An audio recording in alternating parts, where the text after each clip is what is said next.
Ladies and gentlemen, how are you? Good to be back on this day 33. Can you believe it? We've made it to day 33. Never in a million years did I ever think we would be here, but apparently we are. Apparently, that's what we're doing. We're on day 33. It's really good to see you all. I am back out of the cold from it is freezing outside in Melbourne tonight. It is cold as hell out there. It's very cold in Melbourne at the moment. Icy weather outside. I had to wear my big 49ers starter jacket when I went out because I was like, I don't think my Kathmandu thin jacket would do. So I was wearing this big 49ers puffer jacket and it kept me nice and toasty. So that was a good move from me. It's good to see you. I don't know how many of these we have left. I really don't. I think it's possible tomorrow will be our last one until we get a verdict. I'm unsure at this point if we're allowed to report anything from the step after this. The step after this is the judge's charge to the jury, and I'm not 100% whether that's going to be reportable or not. It's something I need to check into tomorrow.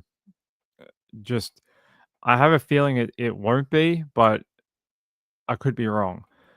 Even if that's the case, tomorrow might most likely will probably be our last update until whenever that happens. So um and if we can't report on that, the next video after tomorrow or the day after, I'm not sure how many days this closing from the defense will be, but if it's tomorrow or the day after or Friday, um there'll only be like one or two more videos of our daily blog or vlog of the trial. We're really at that pointy end for real now.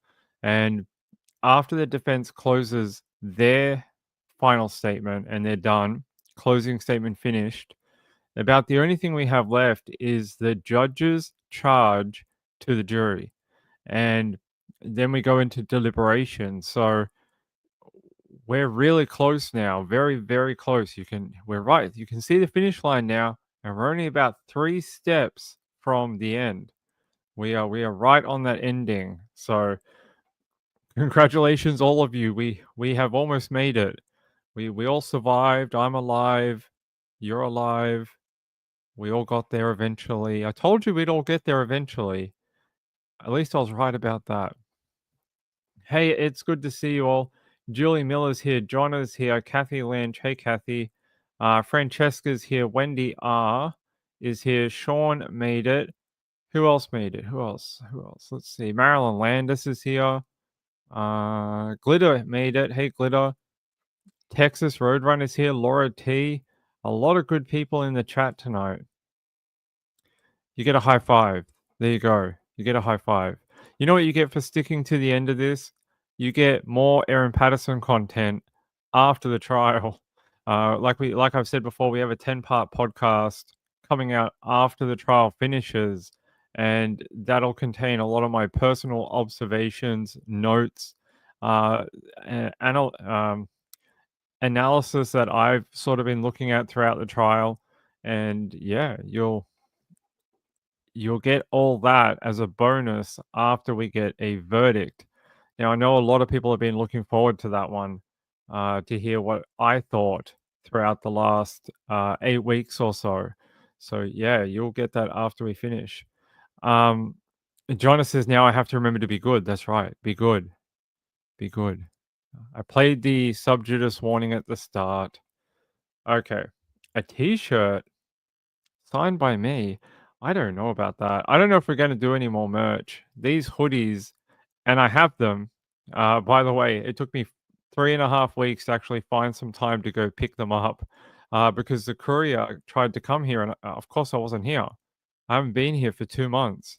So they took it to a depot that was like 45 minutes from my house. And this afternoon, I left court. I caught a train all the way out there, took a cab, grabbed them, and brought them back. But we're going to do that on the weekend. So I'm going to show you what we find. 2 months. But look, I haven't been home. I haven't been home. So there's been a. They keep sending me little like things in the mailbox, and they're like, "You have to come pick this up." you, we've been holding on to this for you for like 5 weeks.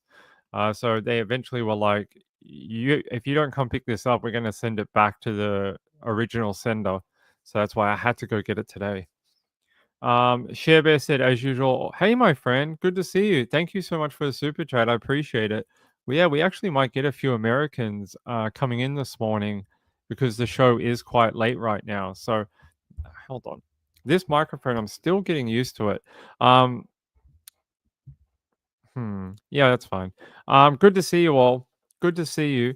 Let's see. What else do we have right now? What else? Kathy says a pic of you and your cats, maybe. Yeah, I could do that. I could do a photo of my cats and me.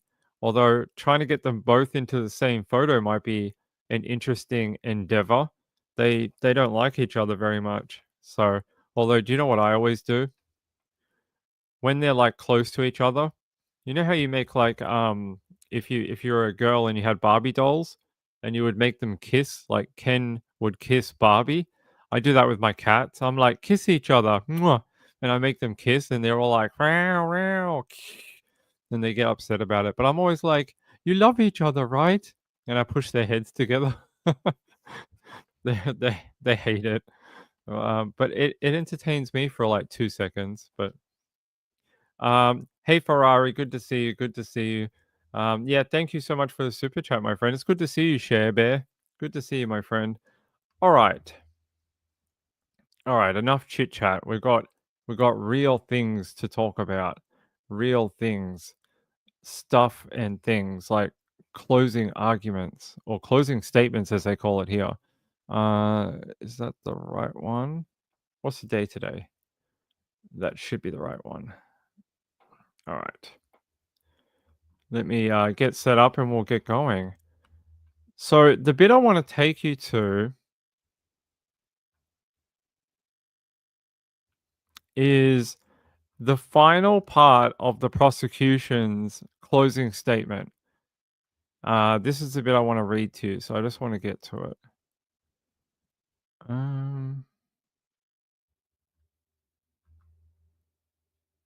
Hold on, guys. I've got it on a different thing. Hold on. It's page.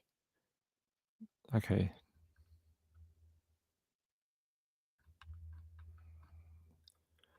So these closing statements are actually quite long. It's one of the people talking for about 9 hours, so you can imagine how many pages of notes it is. Let me get down here. All right.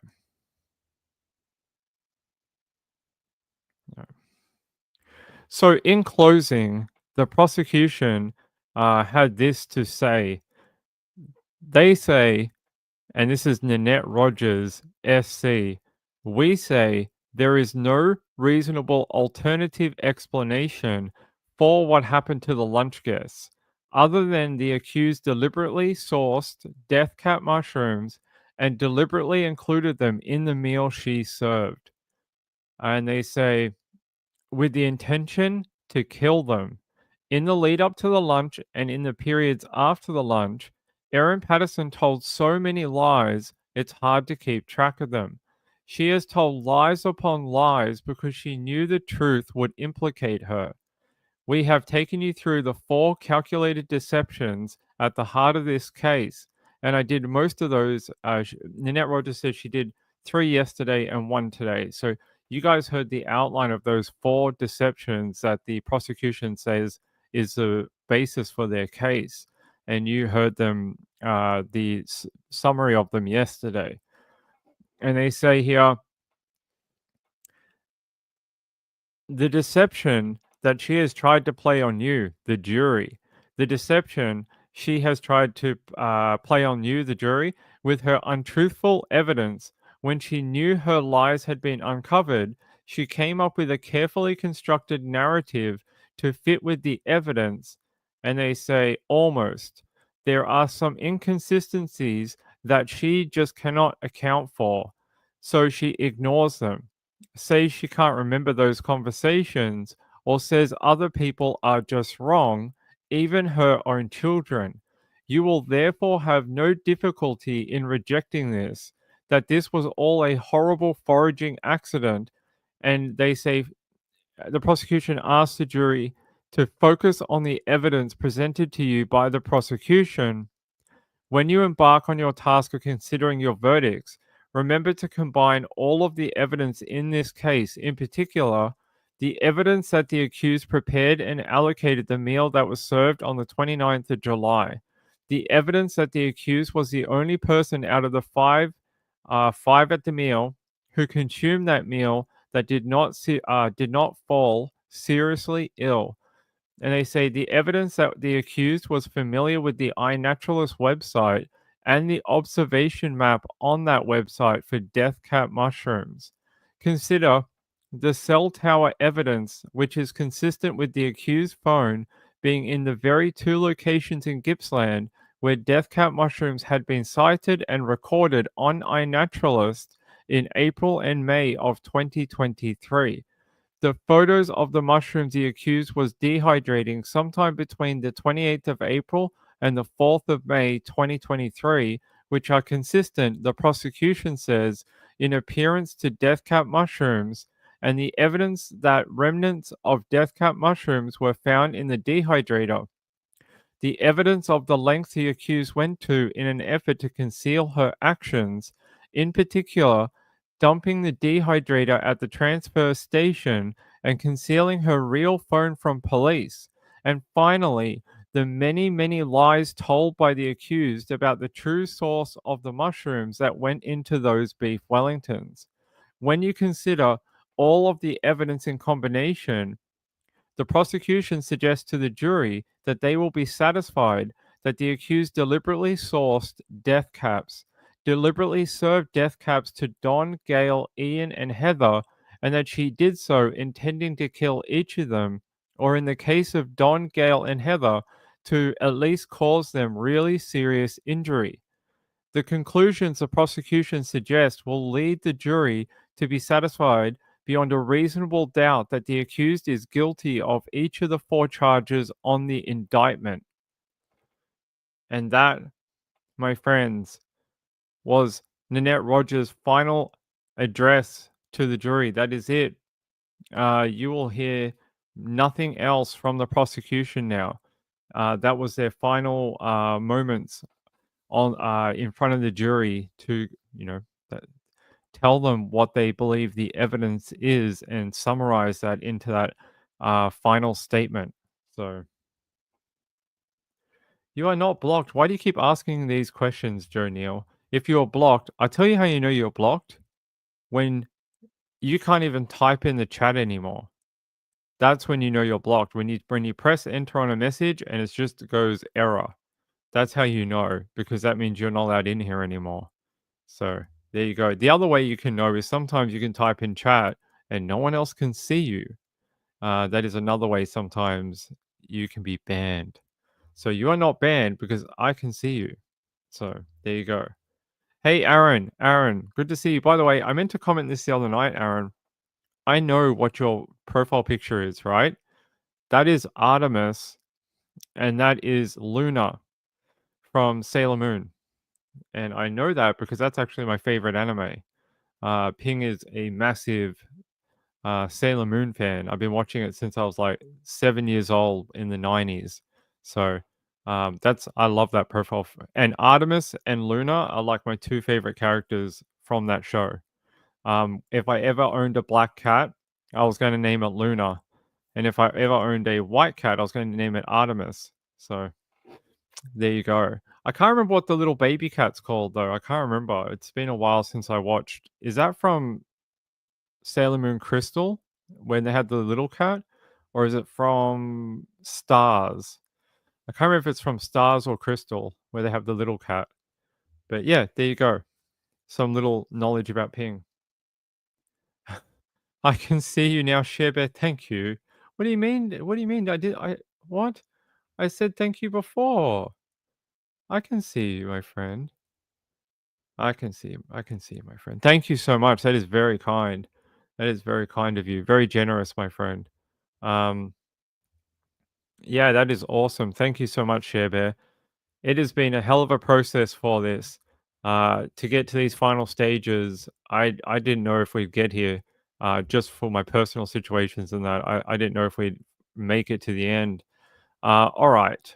So I want to take you to what the defense now they have their own closing statement and they're presenting their own sort of summary and trying to talk to the jury for one last time. That is it. Once they finish talking and they close these statements out, it's all up to the judge and his judge's charge, and then it's all up to these men and women who have sat through all the evidence for 8 weeks, and it is their job to go and find what they believe is the truth. Yeah, they've heard both sides, many weeks of cross examination and different exhibits and witnesses and um, just mountains of evidence. And the prosecution actually gave another analogy up here. I'll see if I can find it quickly. I did post it on Twitter earlier today. I just want to see if I can show it to you. It's 2930. No, it's 1843. Duh, duh, duh, duh.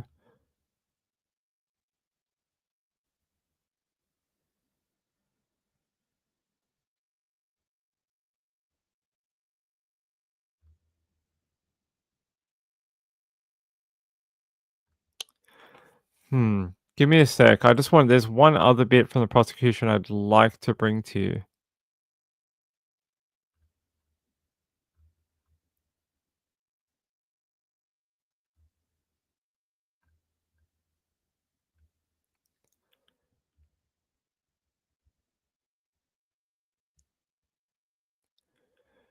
Hmm. Here.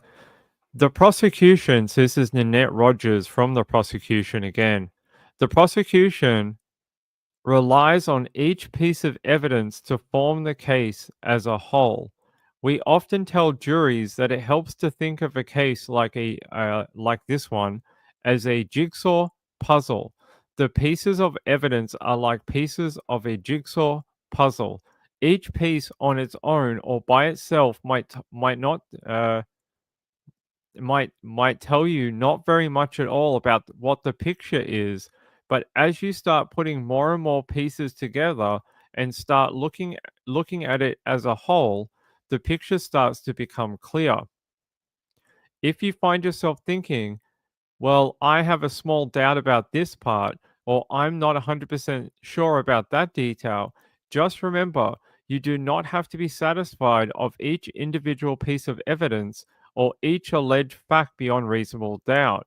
You should always take a step back and look at the case as a whole. Look at the whole picture. Based on that, ask yourself, am I satisfied beyond reasonable doubt that the elements have been proven? And Nanette continues and says, of course, the prosecution says that the standard beyond reasonable doubt has been well and truly met on the evidence presented to you in this case. I said to you at the start of this trial, you must not let sympathy or bias affect your assessment of the evidence in this case. You must not let your emotional response to these allegations cloud your judgment. You must not feel sorry for the accused in the position that she's facing these criminal charges. You may not want to believe that anyone would be capable of doing what the accused has done. You might think it's too horrible, too cold, beyond your comprehension. You might not understand it, but look at the evidence. Don't let your emotional reaction dictate your verdict one way or the other.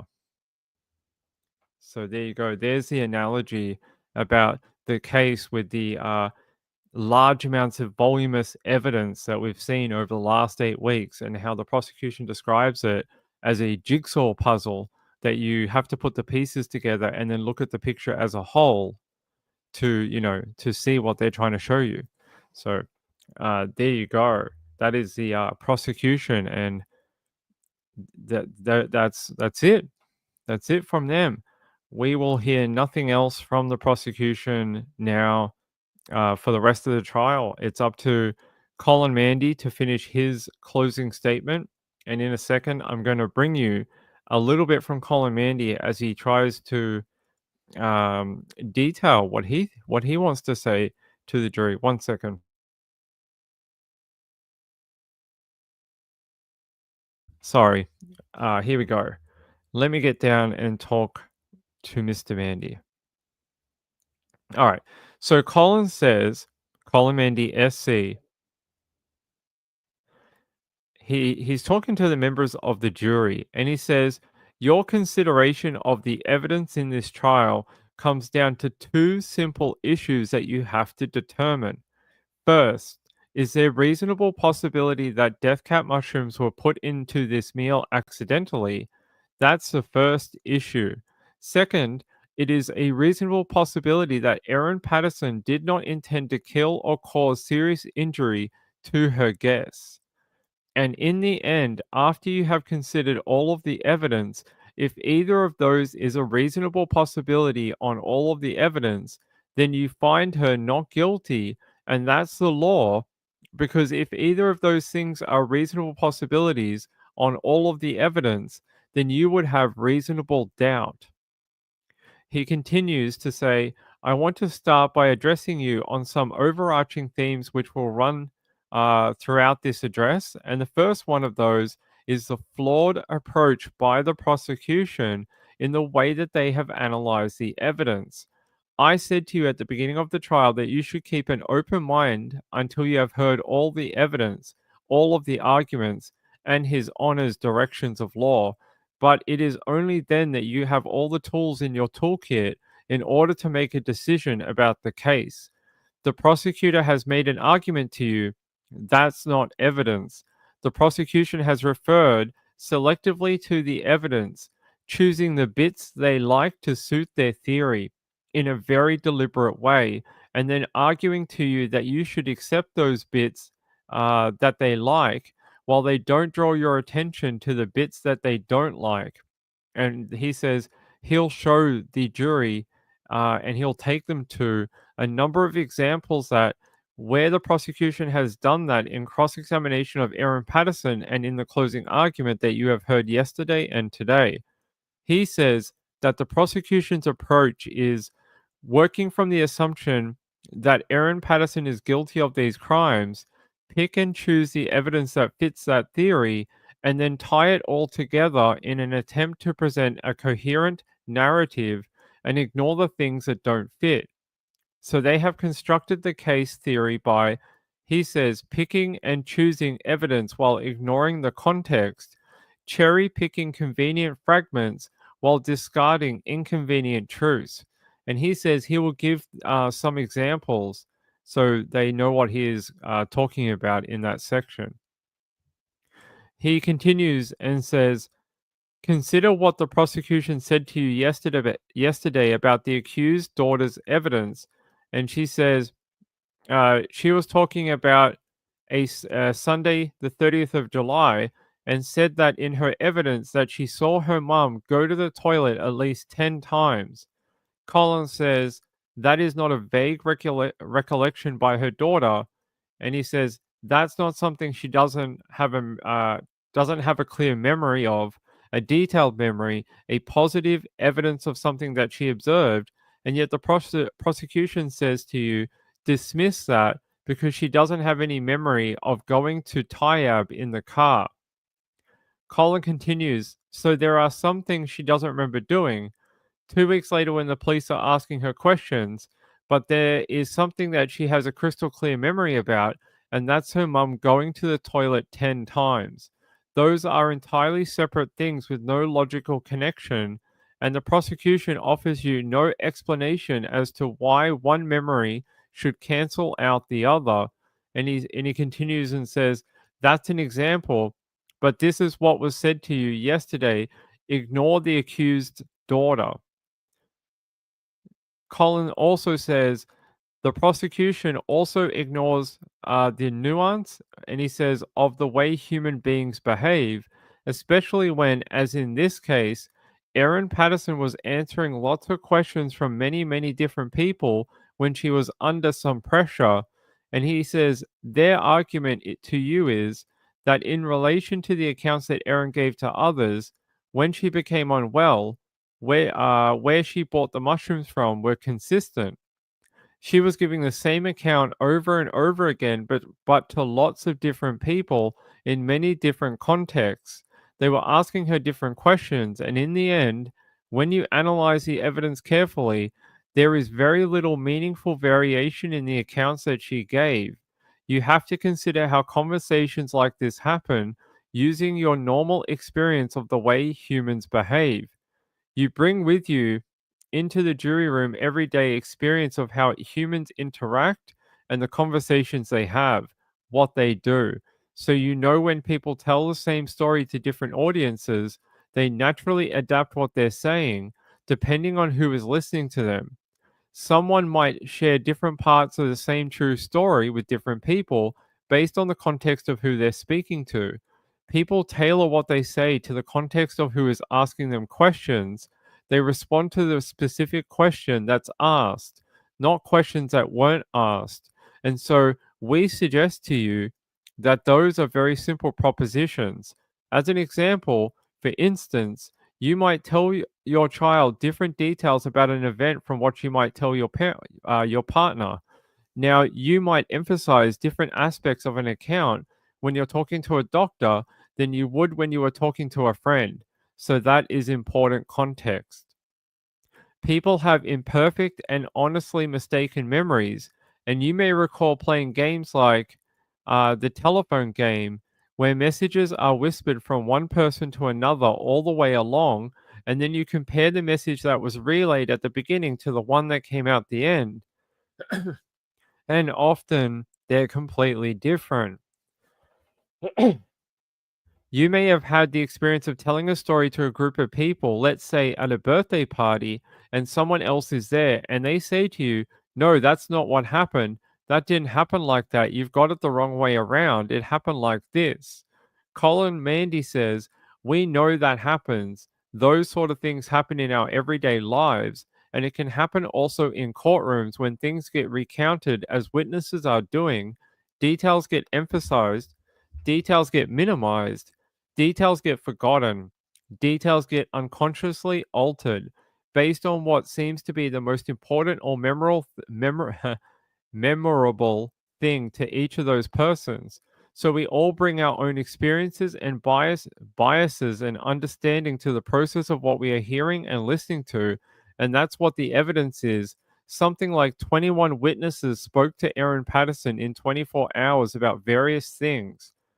There you go. And he continues and says, so memory is not like a video recording, as you know. Instead of playing back a recording, we often rely on reconstructing memories from fragments, filling in gaps. What seems logical or likely, and time and delay plays a role in that. There are delays of weeks or months or even years, and that can impact someone's ability to accurately recall what people have said to them, even honest witnesses. And there are many examples of this in this case. And he says, and can have a very different recollection of events simply because of the time that's passed and how that impacts their ability to recall what actually happened. So, da, da, da. He continues and said, so all of these things, all of these contextual things play a part in the evidence that you have heard in the court. None of the witnesses, including Erin Patterson, is immune from these kind of issues. That's why a witness's recollection can be unreliable, even when the person is trying to be honest and well intentioned. It is not about deceiving or being dishonest or about lying. It's just that you can be honestly mistaken about a fact or a conversation. And he says he wants to give an example, and his example is Dr. Chris Webster. And he says, not an important example except in one context, but a very confident witness. He was being asked questions about whether Dr. Beth Morgan had recommended that Erin be transferred somewhere other than Dandenong Hospital. And you will recall that Erin's account is, Well, when I got to the hospital the first time, I understood that they were going to be transferring me to a major hospital, and I didn't want to be there for that. I wasn't ready for that. And he continues and says, in Dr. Webster's evidence, in answer to a question from Colin Mandy, and he says, it's a quote, is this is Colin Mandy asking a question. Is it a daily struggle in urgent care and he in order to relieve pressure on yeah, so they're asking about urgent care, and is it a daily struggle in urgent care? And the terminology is bed block. And they say in order to relieve the pressures on a small regional facility by transferring patients and being able to transfer patients to larger facilities. So that's the whole question. And Dr. Chris Webster's reply is no, it's not a daily struggle. Uh, And then they say, then Dr. Chris Webster was taken to his evidence at a preliminary hearing where he said, in answer to a similar question, yes, I mean, this is a daily struggle in urgent care. You know, the terminology is often bed block. We're often acutely aware of the need to get a patient to a bigger medical facility with more medical equipment. Colomandi says, there it is. Two contrasting answers to the same question, not that far apart in time. His honest answer the first time was that that was the case. His honest answer to you was that that wasn't the case, but those two answers were different from the same confident witness. So there you go. He's basically um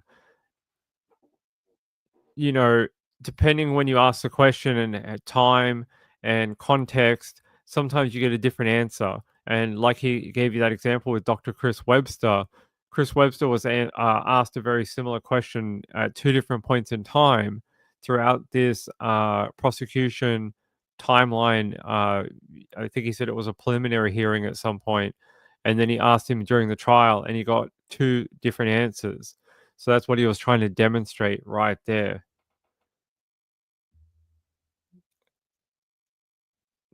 Hey, Aussie Trisha. How are you, my friend? Good to see you. What? Good to see you guys. Hey, Kathy. Hey, Sean. Good to see you. Aussie Trisha. 40 watching, 25 likes. Yeah, hit that like button, please. I can tell you that throughout this trial, it's been almost 200 hours of court time that I've personally sat through over 8 weeks of trial. And before that, it was hundreds of hours making this happen. This was a a 2-year process. It was something we started off as just on this channel reading a very small story, and it led to this over 2 years. And here we are, right at the end of this trial, about to go into a jury verdict watch sometime in the future, and we are finished with the prosecution now. They have finished their closing statement. We're hearing from the defense in the afternoon today with Colin Mandy. He read for a few hours, and I'm guessing he will continue tomorrow as well and continue his closing statement. So yeah, it's been crazy. It's been a real labor one of love because I wanted to get this case and do it properly and give you guys good content throughout the trial. So I hope I have achieved that for you and given you an inside look into this Australian trial, which I consider the biggest trial in the country right now. There is thousands of media at this trial, uh, covering it around the world, in person, covering for their papers, interviewing people. It is bonkers. I've met 50 or so media members throughout this trial, met various different publications, the ABC, SBS, Guardian, Channel 9, Channel 10, Channel 7. I've met people from Reuters, AP. I've met some really great people throughout the trial. Thank you, my friend. Wow. I think that's the only $100 donation or super chat we've ever gotten in 2 years. So I really appreciate it. You're the first person to ever put $100 in a super chat ever. We've had this channel for 2 years and done almost 700 live streams. So you are the first, my friend. Thank you so much. You've been extremely generous tonight. Um, yeah, stop pulling on my heartstrings, Pin. You worked so hard. It's been a journey, I tell you. It's been a journey. I will be sad when it's over but I'll be happy when it's over too. It'll be a bit of split feelings, I think. I'll be happy that I can sleep in again, which I haven't done in 2 months. I haven't slept in like 2 months, 8 weeks. I've been doing crazy, crazy hours. Jonah says, "Ping thoughts, can't wait till we hear them." Yeah, we're not done. So when we get a verdict, we have another 10-part podcast coming, which will have a lot more detail in it, a lot more detail. Shearbear said, You're very welcome. Don't forget Mrs. Ping cuddles to the lady." I will. She's doing a little better, although she had a fall today, unfortunately, and she had to get X-rays done because she slipped. She was having a shower at the hospital and she slipped and she landed on her hip. So this girl, I swear, she's had everything ever. Every time we think we're getting somewhere, they're like, "Oh, her blood pressure's high. Oh, she's got no blood pressure. She's got everything and nothing at the same time." And now she fell. So, oh, it's just like crazy news all the time. Julie Miller says, "I click Ko-Fi." Yeah, thank you. I appreciate it. Yes, that is true, Julie. It does all go to me. I appreciate it. Oh, actually, I think you sent one before. Hold on. I think I saw it before I went to jump on tonight. I did. Julie says, "Almost there." That's right. We're almost there. We are almost there. So, um, yeah, that is sort of some of the quotes today. There's a couple more I want to read to you from this closing statement from the defense. I just want to pull them up.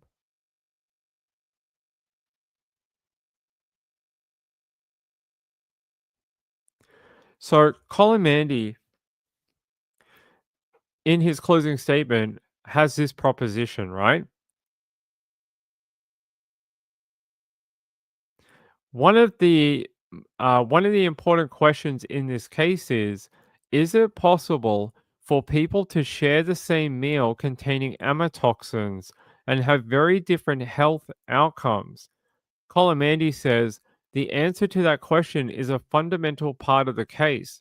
The prosecution seems to say not possible, and Colomandi says, now, they're not limited to experts in Australia who can answer questions like that. The article that Dr. Gerastamalos referred to, which he produced as part of his evidence, uh, and they say it was produced to the prosecution. The article that Colomandi asked him questions about was written by two experts in amatoxin poisoning in Germany who had considered hundreds of cases. And they said here the prosecution had access to that material. They didn't ask any witness to express an opinion about that until after Colin says he asked Dr. Gerastamalos questions in cross examination. He continues and says, "What were the possible reasons why Erin Patterson was not as sick as the others? What are the medical reasons, the scientific reasons, and why that might be so?" He continues and says, "Where is the experts that provide you with an answer to that question? And is it an important part of the understanding that issue that you understand that the burden of proof is on the prosecution?" He continues and says, "They have got to prove the case against an accused person." And they say the state, this is the director of public prosecutions with teams of lawyers and vast resources. So when the prosecution makes arguments like the one they did yesterday, they should have an evidentiary foundation for doing it. There should be something in the evidence where they can say, well, that's the evidence. That's why we can make that argument. They should have called that evidence. We submit to you from an expert. They didn't do it. And he says he'll come back to it and explain why it's important. He says the other part of the duty of fairness when addressing you and cross-examining the accused, for instance, is to put the evidence fairly to you, tell you what all of the evidence about a particular topic is, not just select a piece of it. Put all of the evidence to the accused when you are cross-examining her, not just a piece of it. Collins says there there are many examples where they didn't do that, and he says he'll show the jury some of those examples in his address.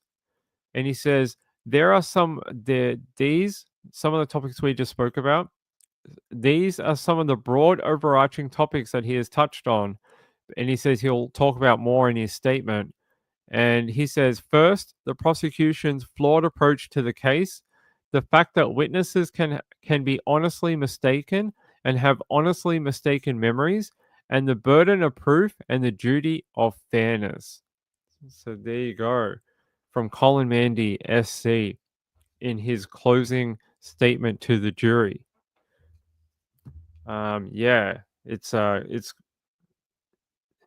you're hearing from both sides. We did the prosecution last night, and then the rest of it at the start of this show, and now you're starting to hear the defense and Colin Mandy SC and what he wants to tell the jury in his final chance to talk to them. This is his final chance to really go through what he wants to emphasize about this entire 8-week trial to them. So yeah, guys, I just want to double check something.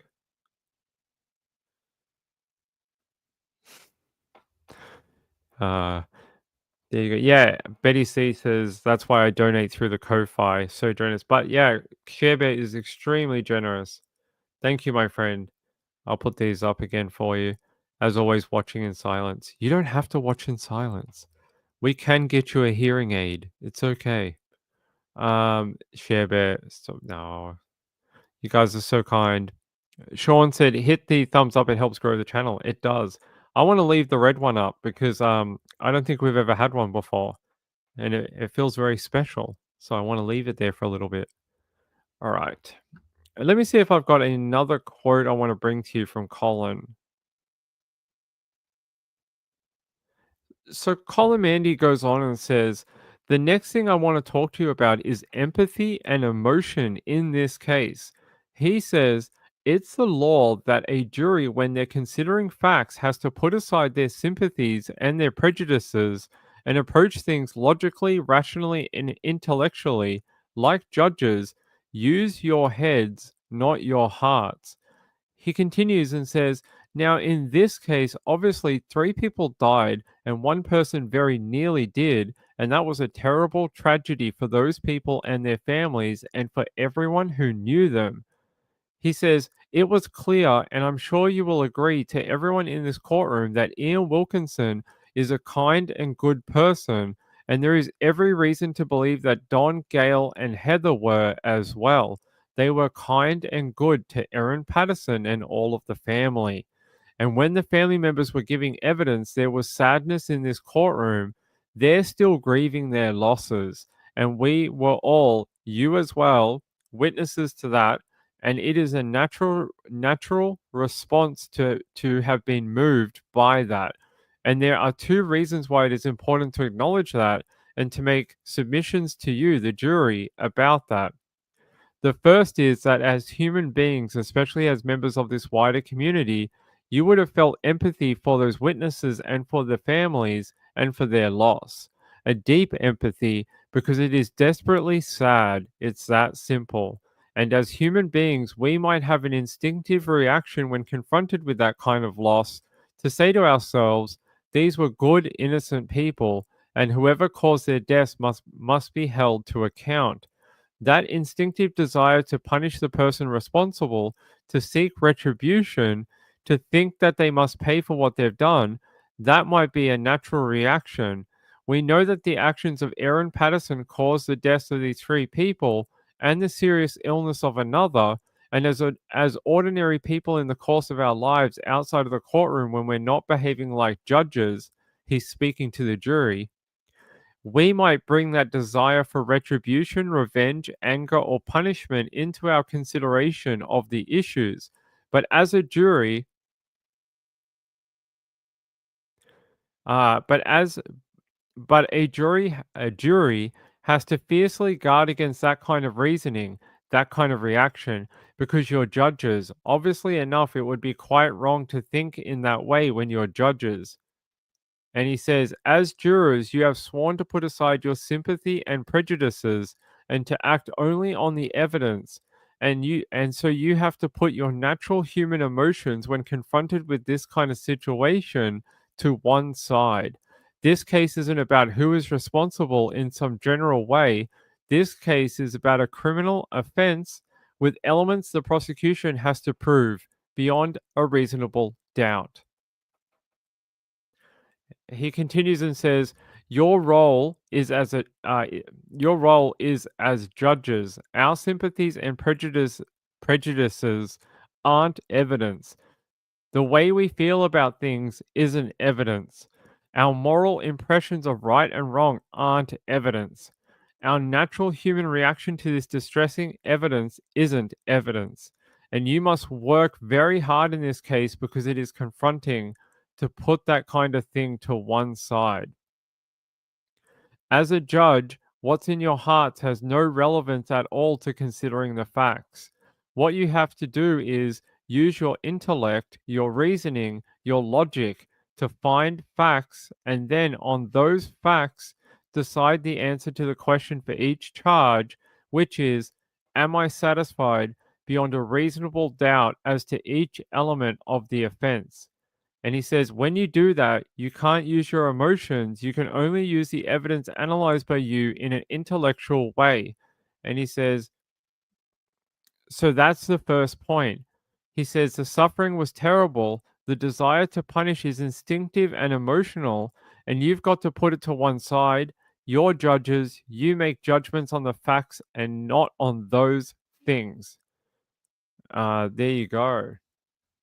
That is Colomandy explaining or talking to the jury about how jurors have to act like judges and put aside emotive response and emotive reasoning and just use their intellect to look at the facts and find the truth. So there you go. Hold on, guys.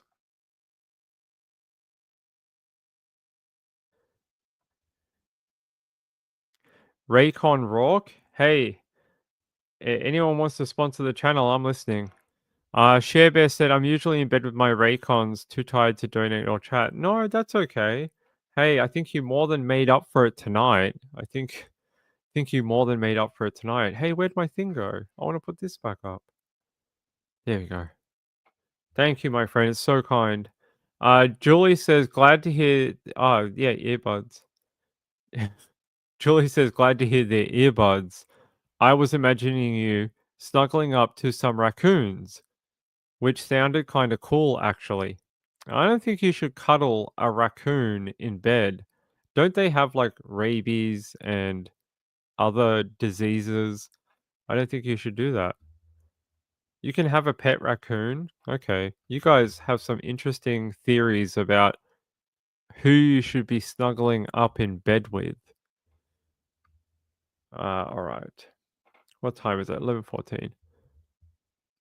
All right. Colomandy goes on to talk about his second reason. And his second reason is this: why is it legitimate for you to consider how good and kind these people were? And he says, this is relevant. Why on earth would anyone want to kill four people or cause them really serious injury or cause them any harm at all? And that applies to anyone who knew them. He says, taking it one step further, why would Erin Patterson want to kill them or cause them serious harm? And he says, because of a brief period of tension in December of 2022, which had nothing to do which had absolutely nothing to do with Ian and Heather. Don and Gail were the only grandparents to Erin's son and daughter, and the only ones they had. Don and Gail were significant supports to Erin. They loved her. She loved them. That's relevant. Don and Gail had never been anything but kind and understanding to Erin Patterson. There was absolutely no reason at all for her to hurt them in any way at all. And using your intellect, he says, your rational reasoning abilities and applying these faculties that you have to the evidence to consider it clinically and carefully, you can take into account the fact that in making that assessment, and as Dr. Rogers predicted correctly, he says he will be making a submission to you that there is an absence of a motive. He says, flipping it around a little bit, Nanette Rogers said to you, well, we don't have to prove a motive. We can't say there is any particular reason for Erin Patterson to have done these things. And then proceeded in cross examination and in her address to the jury to maybe flesh out something which you might consider to be some kind of reason. What the prosecution said, of course, is absolutely correct. And His Honor will say it again, the prosecution doesn't have to prove a motive, only have to prove the elements of the offense. Colin goes on and says, but one of those elements is intention. Intention to kill or cause really serious injury. That's an element of the offense of murder. Intention, and they have to prove that that's what Erin Patterson meant to do. So they don't have to prove there was a motive. That's not an element. We all agreed about that. But obviously, enough proof of a motive or the fact of a motive can be very important to intention. He says, so taking it out away from this case for a minute, for any murder trial, is there significant animosity between the accused and the deceased? Did the accused say anything that suggests animosity? Were there any threats? Did the accused have anything to gain by the death? Did the accused suddenly get extremely angry in the heat of the moment and do something to the deceased? Those kind of issues are relevant to intention, and they're all about motive. And our argument to the jury is that motive is very important to the proof of intention and usually fundamental to it. Colin says, I'm going to give you an example. If someone is waving a gun around and it goes off and kills someone, without any more, you can't be satisfied about intention. But if there was evidence that the person waving the gun around hated the person who got shot and wanted them dead because they had stolen their money or their drugs or whatever it happens to be, then you have a reason. Then there would be a reason, then there would be a motive. And without any motive, without any reason at all, indeed with an absence of a reason, an intention to kill is very unlikely. So Collins says that their submission to the jury is that to prove the intention to kill or cause really serious injury to four good people who were important in Erin's life, the prosecution has to be able to demonstrate a motive or provide evidence, and if they don't, then you might think they fall short of being able to prove intention as a matter of logic and common sense. Without a motive, you're left guessing about the most important element of the offense in this trial, and that's intention. There you go. Oh, Sharebear, thank you so much. Sharebear gifted 20 memberships to people. I don't think it shows me who got them. How sad. Sean, Sean. Here, high five, Sean. Sean, take a screenshot of that thing if you can, where it says like all the people that got it. Are you able to do that and email it to me so I can read them out and say thank you to Sharebear for a start? I appreciate it. Hey, Charisma. Good to see you, my friend. Julie says Woodland. I don't know, but we don't get ones like this very often.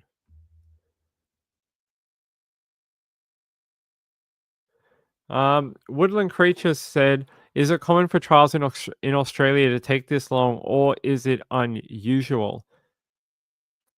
I wouldn't say it's unusual. I'd say it's not every trial goes for like 8, 9, 10, 12 weeks, but it's not rare either. Just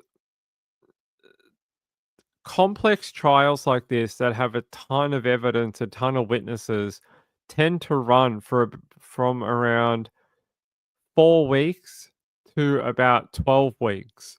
So it depends how many witnesses, how many people, if there's any co-defendants or whatever. Some of them run for 3 months. I've seen some that have run for 12 weeks. I've seen some that have run for 8 weeks. I've seen some that have run for 2 weeks. I wouldn't say it's abnormal or rare, just that, yeah, they don't happen all the time. It just, yeah, they do happen, just not super common. But yeah. Yeah, if someone could send it to me, I don't care who does it. Hey, Factual Lie, did you get given a membership? That's very cool. Nice to meet you, by the way. High five. I don't think we've met before, but it's nice to meet you. Hope you've been enjoying the coverage, the Erin Patterson trial, reporting from the courtroom. I appreciate it. All right, thank you, Sean. So Jonna got a membership. A lady named Christy. Hey, Christy. Good to see you. A lady named Tina. Hey, Tina. Nice to meet you too. My friend Carrie. Carrie got one. A lady. Oh, sorry. Whoa, sorry. I didn't mean to call a lady. I don't know what sex this person is. A person called Jelly Tot. Hey, Jelly Tot. A person called Nicole. A first, last. Hey, that's a cool name. Sam. Hey, Sam. Squinting Cat, good to see you. Hey, Squinting Cat, good to see you, my friend. Factual Lie, who we just had down here. Hey, Factual Lie. My friend, Just Another Human, good to see you. Tina, hey, Tina. Hey, my friend, haven't seen you in a while. Hope you're doing well. Person called Old One. Uh, seems like an ageist kind of name. Are you trying to age yourself? I think you need a high five. There you go. Charisma, because we know charisma. Hey, my friend Tara Cobb. Hey, Tara Cobb. Haven't seen you in ages. Hope you're doing well. Anne. Hey, I know who Anne is. Hey, Anne. My friend Julie Miller. Julie Miller's got one. Peekaboo got one. Oh, I love Peekaboo. Peekaboo's like one of my favorite people. I love Peekaboo. Hope she's doing well. Um, let's put Ping on the spot. It's all right. As long as it's not related to this trial, I can probably answer it. So it's okay. Yeah. Hey, thank you to all those people. I hope you use your memberships and come hang out with us when we do shows. That'd be great.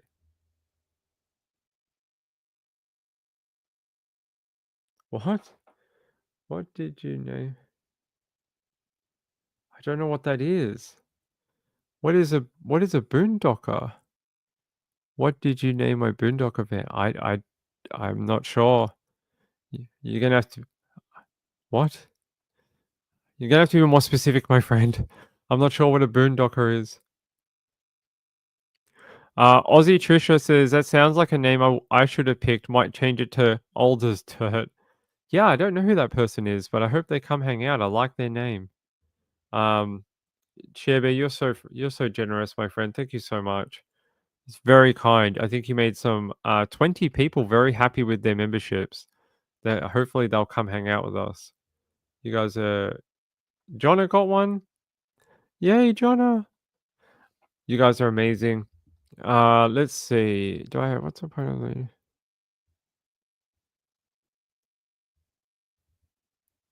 So they continue about this about motive, right?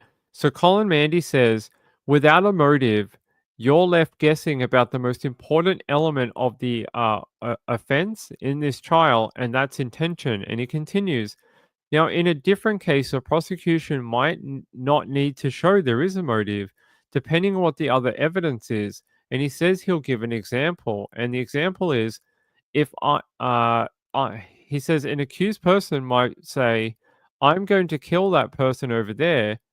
And he says, I'm going to kill that person over there. And then that person walks over to the other person with a gun and shoots them. and you don't have evidence of a motive, but you got evidence of intention, perfect evidence of intention. He says, so it is very odd that in this case, we say to you that the prosecution says, well, we don't need to prove a motive and we can't point to a motive, which is what they said in their opening. They spent so much time in this trial scratching around to try and find some suggestion of animus, some suggestion of animosity in the family dynamics. What was the point of leading Simon Patterson all of the evidence about the dispute over his tax return and child support payments, which flared up and then dissipated? What was the point of leading the signal messages about the same issue? What was the point of leading the evidence from Erin Patterson, venting her frustrations to her Facebook friends? What was the point of all of that? Was that to try and show that there was a motive? Collins says, maybe. The reason why all of that is before you and in the evidence in this trial, and the reason why it was led by the prosecution is because they want to try and show that there was some kind of difficulty in the relationship between Erin and Simon, and that therefore there might provide a reason for her to murder her parents and his aunt and uncle 6 months later. Even just saying it aloud demonstrates in our submission to you how unpersuasive that argument is, an example of many of the prosecution's unpersuasive theories, he says he'll try and develop them. So the evidence about the flare up is that it occurred over a handful of days in December of 2022, and they say there's several bits of exhibits on given to the court, and he says the Facebook friends, the signal messages, and some text messages. And if you look at them chronologically, that is to go to each message from each part of the evidence, you'll find we submit that it was a handful of days in December of 2022.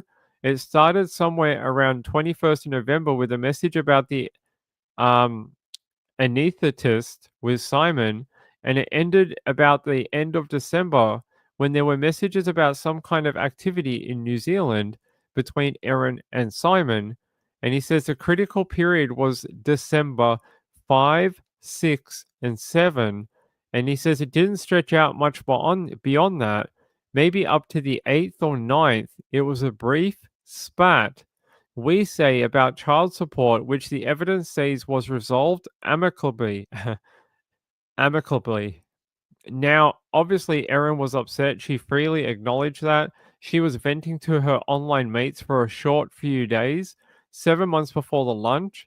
There was only one other piece of evidence that there was anything untowards or angry after that time, and it is what Collins says is an unsatisfactory piece of evidence.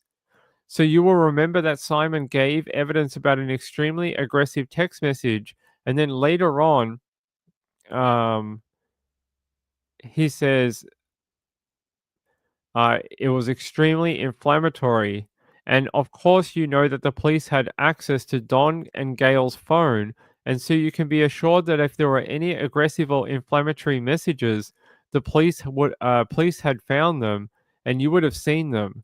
So I was asking Mr. Patterson questions during his evidence, and they say it related to the 9th of December when this issue about child support was flaring up. And in the context of that, the jury, might remember that there was a message about a mediator. So he says that he's going to show the jury. And it says here, Simon is saying on the 9th of December, I have learned more about the financial stuff this week, and I think we can probably fairly easily sort that out along the lines of what you've been messaging to mum and dad. I intend to ask a mediator to help you and me communicate about that. And Colin says he asked him questions about this message, and it was, so you had a resolution in your head about how this might be resolved and how you wanted to be able to put that in place somehow. And Simon's answer to that question during the trial was, I can remember at that point I'd done a little bit of research. I didn't really fully understand the issues at the time, but I felt like I was going to resolve it. But I could see that Erin and my communication about it wasn't really working. And yeah, I guess from my point of view, Erin was being extremely aggressive. so I thought a mediator would probably help us communicate about it, but I felt like I'd learned enough and still needed some more information in detail, which I thought Erin would probably be able to provide to me, and we'd be able to sort it out together. Colin says, um, Simon Patterson was saying extremely aggressive in the message was in relation to this issue about a mediator around the 9th of December and getting more information to help them sort it out together. And he says, couldn't be clearer. And you will remember the cross examination. And Colin says, but I said to him, well, she was just hurt. She wasn't being aggressive in those messages. She was just hurt and she was upset. And Simon said, perhaps you can put up the messages that she messaged the group that I mentioned and we can see. And Colin Mandy says, so which ones had he mentioned? He mentioned the ones that occurred at the time of these discussions around the 9th of December, and that was his evidence to you. And he says here, they said that was the framework for this extremely aggressive message. They say, so the next day we came back to court and I showed Simon the messages, and they are the ones in the evidence. Um, and they say it's the signal messages to the group where Erin is saying various things. And the message is the 5th of December. It's a message from Erin to the group, which includes Don and Gail and Simon. And there is a reply from Erin on the 6th. And they're just saying they're just going through it. And then they say later on, there's a message that says, is 6 o'clock okay for tea? And they say, of course, you're welcome to come before then. Looking forward to seeing you all. Love, Don and Gail. And then he says, then it goes on. And then at the top, there's another message and it says, thanks for the biscuits, grandson and granddaughter. They look delicious. And then he says, a second message, thanks for enabling my children. And they said, it comes out as CHAP, but it's supposed to mean chat, CHAT, on Jitsi in the morning. And then the third message down, my pleasure. The kids enjoy it too. And then they talk about going to a movie. They say we went to the Hobbit movie set today, and the kids really enjoyed it. And they said in another message, very good, thanks. Thanks for the photos. The Hobbit is one of my favorite books. These are the messages that he showed Simon after Simon requested it. And they say here, so those are the messages we showed Simon the next day because these are the messages at the time which he's referred to as extremely aggressive. And then he said to you, no, no, actually, those aren't the ones I was referring to. And Colin says that was because they were obviously not extremely aggressive. Colin says Erin is upset and hurt, and as we've said, but they're not extremely aggressive. So there you go. There you go, my friends.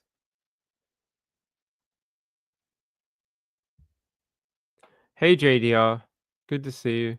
Hey, my friend.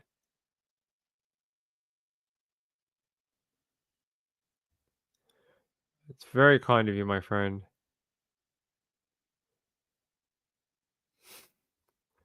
Shebez, Shebed is very kind tonight. Very kind. I appreciate it.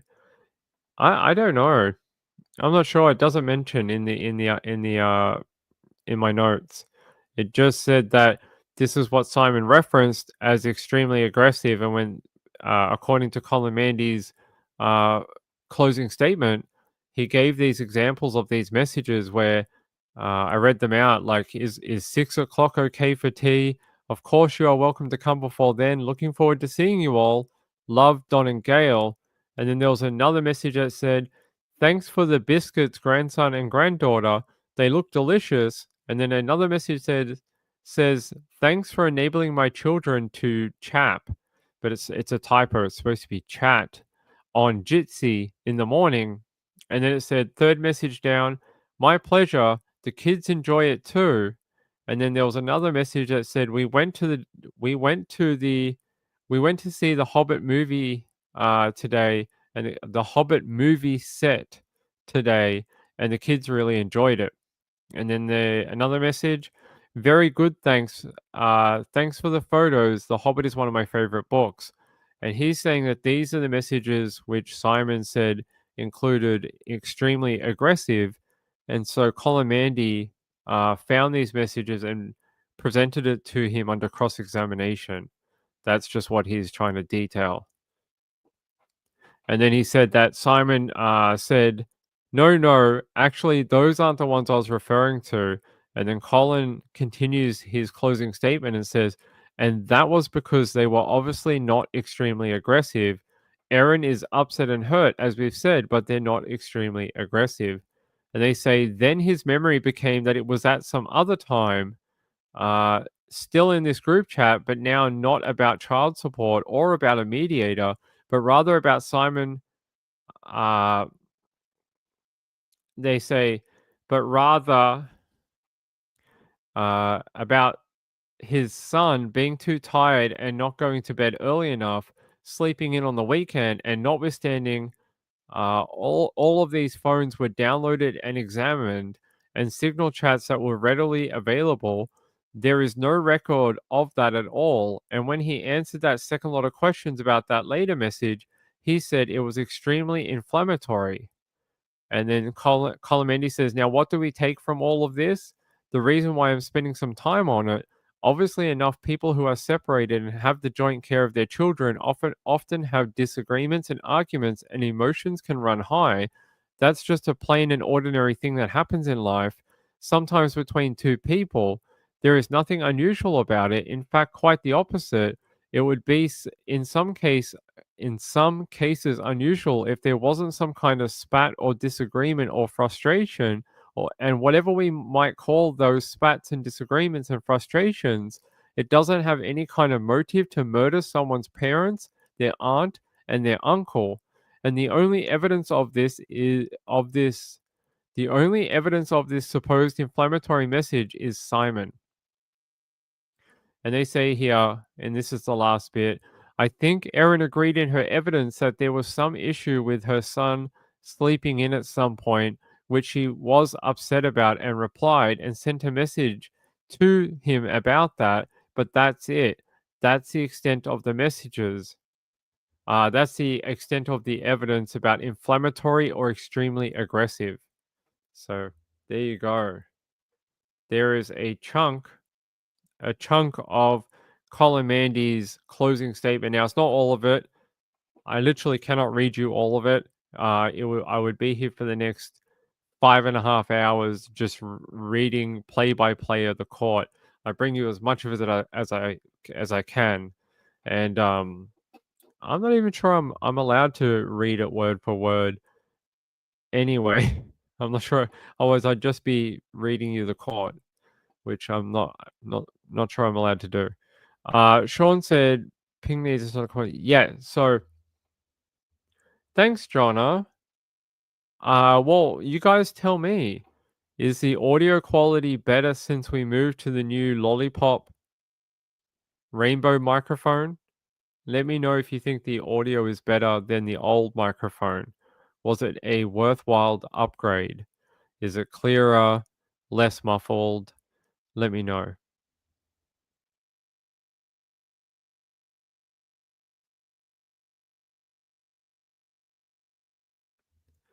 Sounds great. Okay, thank you. How old is Erin Patterson? Uh, how...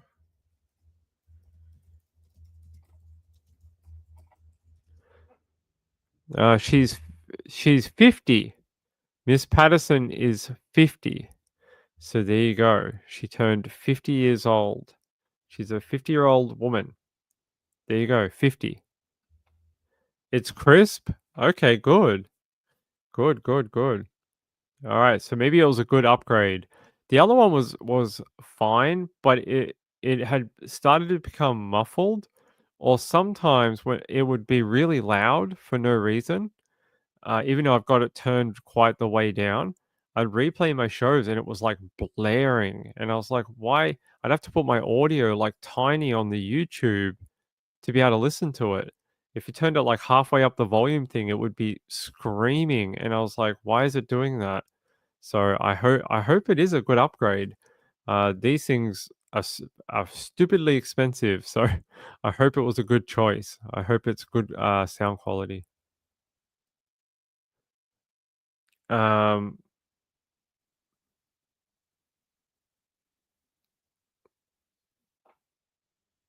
I don't think that's probably gonna most likely happen, but we'll find out. Only not long left.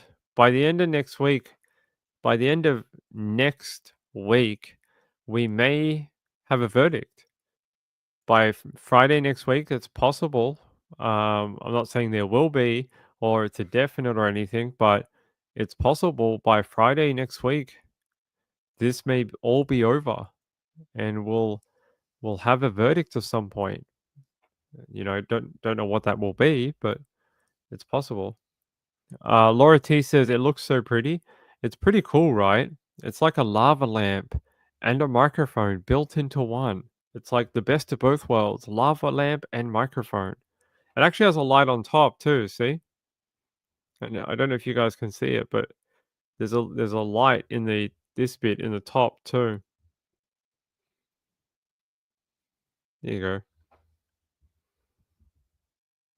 You can see how bright it is. It like puts light onto my hands. Look at that. It is very colorful. That's why I bought it. I bought it because it's good sound quality, and I like the rainbow colors. The RGB is what we call it in computing. In computers, we call it RGB. So it's pretty cool. Yeah, she's 50. Yeah. All right, ladies and gentlemen, ladies and gentlemen, we are inching ever closer to a jury deliberation. I how long will that be and when will that happen? I don't know. But I can tell you that considering we are churning our way through these closing statements, it won't be that far away. There's only so many things left in this trial now. What is left? The end of the defense's closing statement, judges charge to the jury, and then it is deliberations for the jury. That's it. Mystery Mobile, Mystery Mo, Mystery Mobile. Hold on.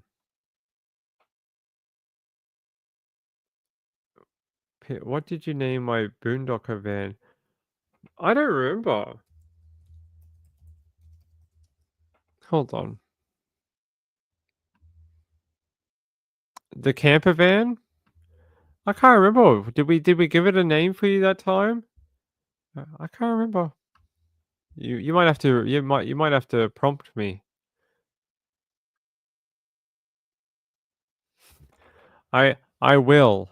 The mystery machine. That's from Scooby Doo. Catherine says, please wrap the missus in bubble wrap and I will. Yeah, I did. Like Scooby Doo. Oh, I remember we had this conversation. My head's so full of trial stuff and law stuff right now that I can't remember anything we've talked about in like anything we talked about before the trial has been pushed out of my head, and all I can remember is facts about Erin Patterson and the trial. I can't remember anything else. I can't remember birthdays, song lyrics, the PIN number to my credit card, nothing. All I remember is facts about Erin Patterson and the trial. That that's it right now. I really it's like it's been information overload because like every day we get 8 hours of all this facts and evidence and comments and stuff to the jury, and by 8:30 at night I have to learn it so that I can talk to you guys about it. So it's like trying to cram for a final exam every day. So like every day it's like you're cramming for that, like, end of year high school exam. and that's sort of how it's been for 2 months. So I'm sorry, my sweet friend. I will remember one day. One day it'll just come to me, and I'll remember, and then I'll be like, "Where's Share Bear? Where's Share Bear? I remember. I remember what it was now." It'll happen eventually. Ferrari, come on. Francesca says mushroom brain fog. That's what it feels like. Don't forget the live and love. That's right. I will. Amy said, had this recommended for the first time today. Hey, nice to meet you, Amy.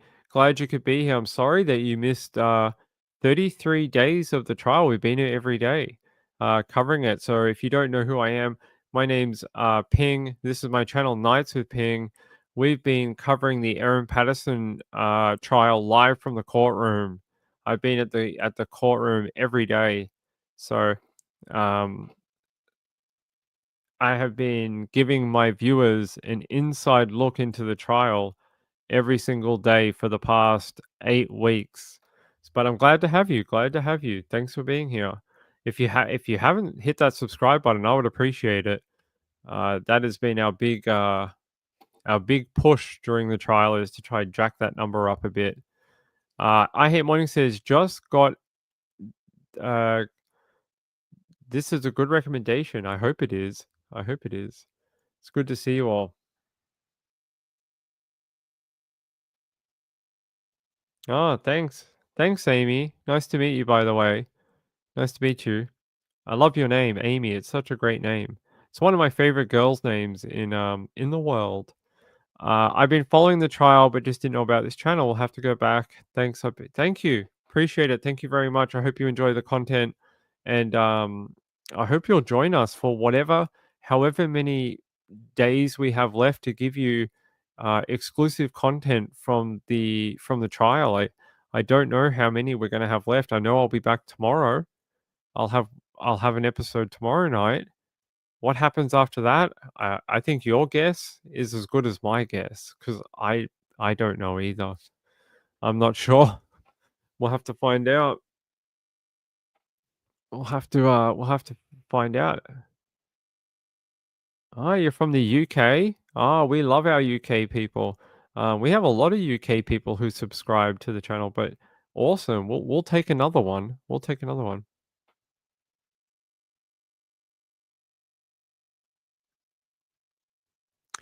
Anna P, you make a good point. I'm just unable to answer the question right now. But oh, we haven't said this message in a while. So when we started this trial, I tried to tell people that if you had any sort of comments or questions that you desperately wanted to get answered, to write them down. And at the end of the trial, once I'm released from my subjudice bond to the court, I would answer them for you. So if something like what Anna is talking about, I'm happy to answer for you as soon as we get a verdict. As soon as we get a verdict, I'm happy to give you whatever knowledge, answers, questions, whatever I can, I will give to you. So if you just write it down in a little notebook, and then when we get a verdict, come back and ask me again, and I'll give you my opinion. Happy to do so. JDR said, "Am I the only Canadian?" Well, since Roy left, I don't know what happened to him, but don't know what happened to him. I wish he'd come back because I miss him. He's my buddy, and he's my Canadian buddy, and I don't know what happened to him. JDR said, "Am I the only Canadian?" I don't think you're the only Canadian, but our Canadian people are not here tonight. I don't know where they are. We have a few. We have a few people from Canada. I do miss our buddy though from Canada. It's very sad. I'm not sure where he is. I haven't seen him on Web Sleuth either in a long time. Oh, Aussie Trisha, I'm sorry that you lost your mom. She was 93. Wow. She had the secret to life. The secret to life. But hey, it's been a crazy night. Share Bear has been extremely generous. Thank you.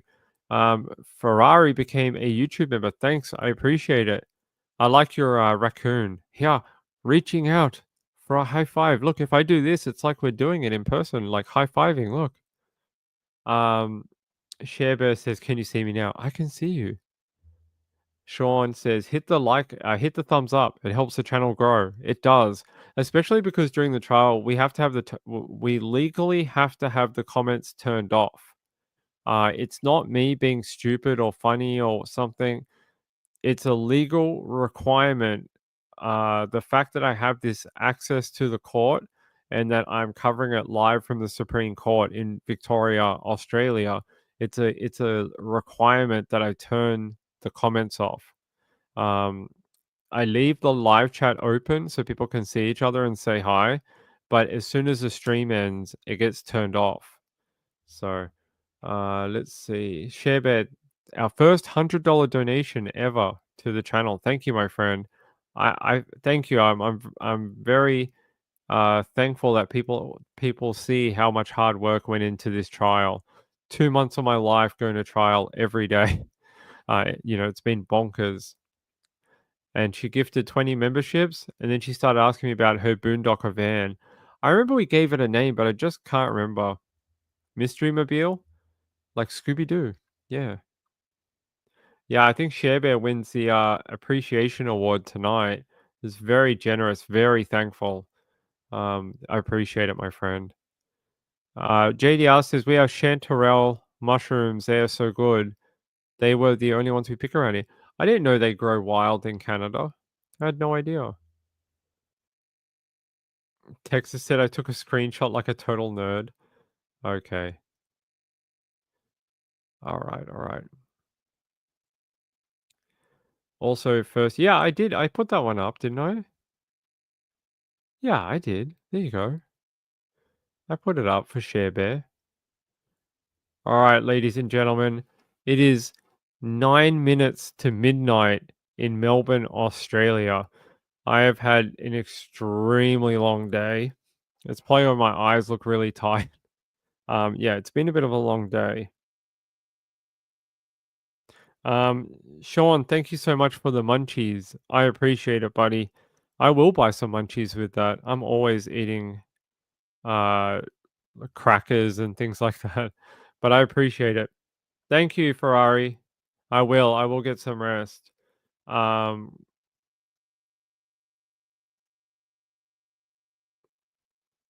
a cat calendar. Is that like a fireman calendar where they all take off their tops and hold kittens or whatever? I don't know if I'm gonna take off my top and hold any kittens for anyone, but maybe. Laura T says, "Sweet dreams." I will, my friend. Thank you very much. Remember, um, you only get this type of insider access in this channel.